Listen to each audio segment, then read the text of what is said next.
18 milliards de dollars en un trimestre. Eni, en Italie, 4 milliards de dollars en un trimestre. Total Énergie en France, 6 milliards de dollars en un trimestre. Et en Belgique, Engie et l'ensemble du monde bancaire, pareil. Il y a des endroits où l'argent coule à flot et c'est là qu'il faut aller chercher l'argent. Je n'arrive même plus à payer mes factures. Donc là, j'ai des accumulations de factures qui sont à la maison. Je n'arrive pas, avec le peu de salaire que j'ai, je n'arrive pas avec mes deux enfants, donc c'est difficile. Même pour chauffer la maison avec ces deux derniers jours, il fait froid, on n'arrive pas parce qu'on a peur de consommer l'électricité, de peur que la facture soit salée à la fin de l'année. Donc, pour l'instant, tout ce qu'on connaît, c'est la guerre. La guerre de l'Ukraine, donc on ne sait absolument rien, je ne comprends pas.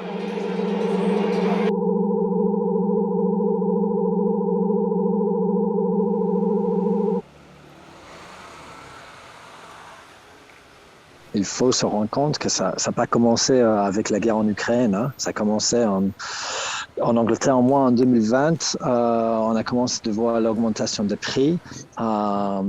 Hiver dernier, on était déjà dans la merde. Hein. Et avec l'Ukraine, oui, ça a augmenté le prix même plus. Aussi, post-Covid, on a vu une montée des demandes pour l'énergie. L'Union européenne a dit on veut arrêter avec le gaz russe et avoir des autres sources de gaz. Mais ce qu'on a fait, on a arrêté d'avoir le gaz direct bon marché d'un gazoduc russe et on a mis notre confiance dans le marché énergétique sur ce qu'on appelle le marché de spot où le prix est déterminé par le marché.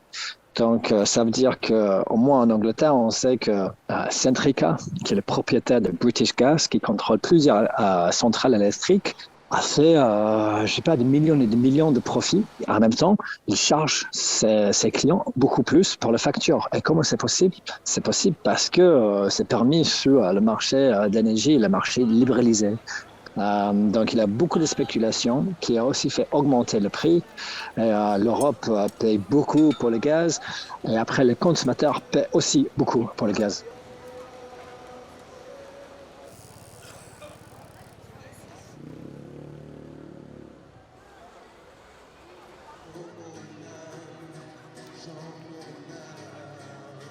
L'important dans le mouvement Don't Pay, et c'est comme ça qu'il a été pensé en fait en Angleterre quand il a été lancé, c'est le nombre, c'est la masse, c'est le fait d'être nombreux, nombreuses, et là on parle de dizaines de milliers, de centaines de milliers de personnes qui annoncent qu'elles ne paieront pas. Et alors, comme on dit dans les mouvements anti-dette, quand moi individuellement j'ai une dette, c'est moi qui ai un problème, mais si on est des milliers à ne pas vouloir payer, alors c'est les fournisseurs d'énergie qui ont un problème.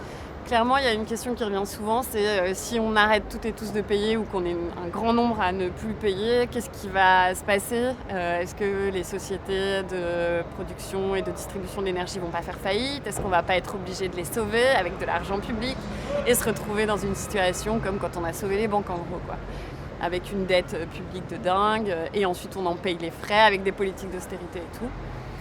Et ça, on l'entend de plus en plus. Et c'est un peu le truc pour nous faire peur, non, le faites pas. Mais clairement, c'est un peu comme pour les banques, quoi. Oui, effectivement, si on ne paye pas toutes et tous en même temps, les sociétés d'énergie vont avoir un problème de trésorerie. Et potentiellement, elles pourraient se retrouver en faillite. Ou en tout cas, pouvoir vaciller, quoi. Dans ces cas-là, on les rachète à l'euro symbolique, non? Enfin, une société en faillite ou presque en faillite, elle vaut plus rien sur les marchés, on la reprend. Après, il y a la question de ces entreprises. Clairement, elles sont financées par des investisseurs qui prêtent de l'argent, par des banques qui prêtent de l'argent. Alors, il pourrait y avoir un effet domino. Ouais, effectivement. Mais comme pour les banques, en fait, on pourrait se poser la question, qui prend les pertes, en fait? Les investisseurs, ceux qui prêtent, ils cherchent toujours à gagner, en fait. Ils veulent toujours gagner. Mais peut-être que de temps en temps, ils peuvent perdre, en fait. Et il y a des gens dans la population, et notamment parmi ceux qui détiennent du capital, qui ont largement les moyens d'absorber ces pertes-là.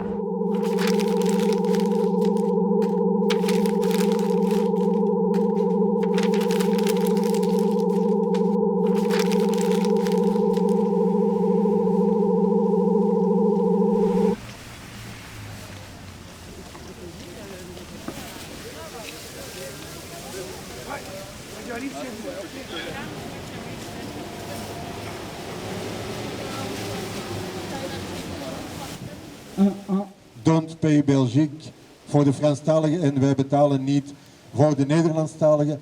De essentie van de campagne is eigenlijk, als ik niet betaal, dan heb ik een probleem.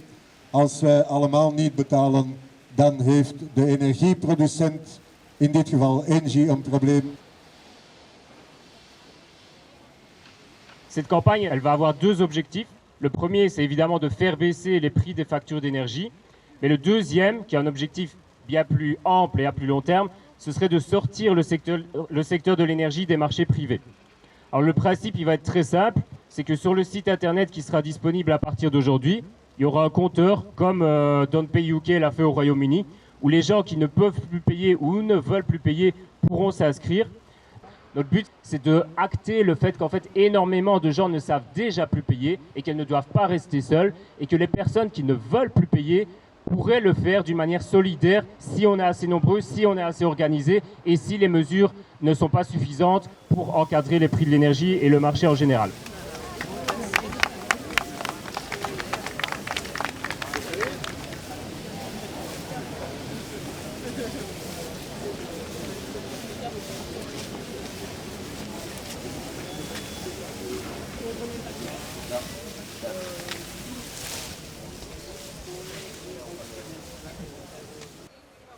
Donc, la question de pourquoi on paye tellement pour le gaz, c'est pas juste parce que le coût du gaz internationalement est monté, c'est aussi à cause de la construction de notre marché en Europe et comment on ne protège pas les consommateurs. C'est pas la faute de l'individu, c'est pas parce qu'il ne travaille pas assez, c'est un problème structurel qui est créé par un marché tellement injuste, maintenu par un gouvernement qui sert les riches et les multinationales et les grands pétroliers et pas le peuple, quoi.